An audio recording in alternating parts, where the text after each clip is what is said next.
ভিডিওগুলো যদি আপনার থেকে ভালো লেগে থাকে অবশ্যই লাইক কমেন্ট শেয়ার করবেন। আমি অবশ্যই খানা টানা দিয়ে আসসালামু আলাইকুম ওয়া রাহমাতুল্লাহি ওয়া বারাকাতুহু। সুপ্রিয় দর্শক, আপনারা সবাই কেমন আছেন? আশা করি সবাই ভালো আছেন। আরও একটা ভিডিও নিয়ে চলে আসলাম রাইসিয়া গ্রুপ থেকে। আমি খুবই একটা সমস্যার মধ্যে ছিলাম, অসুস্থতার মধ্যে ছিলাম, তাই আপনাদের মাঝে ভিডিও দিতে পারি নাই। অবশ্য আমার ভিডিওগুলো যদি ভালো লেগে থাকে লাইক কমেন্ট শেয়ার করবেন। এগুলা হচ্ছে আমার আল্লাহর দান, আমার বাছুর। সবাই আমার বাছুরের জন্য দোয়া করবেন। আমি খুব একটা অসুস্থ ছিলাম, অসুস্থর কারণে ভিডিও দিতে পারি নাই।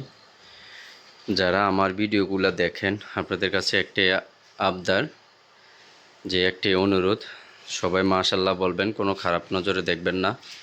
এটা হচ্ছে আমার সাদা মানিক, এটার জন্য সবাই দোয়া করবেন। আর ওটা হচ্ছে কালো মানিক, এটা হচ্ছে বাছুর। এটা হচ্ছে আমার কালোটা, কালামানিক যেটাকে বলি। সবাই আমার খামারটার জন্য দোয়া করবেন। আশা করি যে আরও দুটা গাভী কিনবো। অবশ্যই আমার পাশে থাকবেন সুন্দর সুন্দর ভিডিও পেতে। অবশ্যই আমার পেজটাকে ফলো করবেন আর আমার ইউটিউব চ্যানেলটাকে সাবস্ক্রাইব করবেন। আপনারা যদি ভালো লেগে থাকে অবশ্যই বেল বাটনগুলো অন করে দিবেন। আমার ভিডিওগুলো যদি আপনার থেকে ভালো লেগে থাকে অবশ্যই লাইক কমেন্ট শেয়ার করবেন।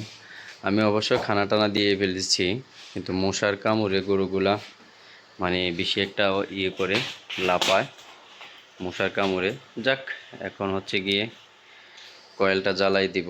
কয়েলটা জ্বালাই দিলে ঠিক হয়ে যাবে, অবশ্য মশা টশার থাকবে না।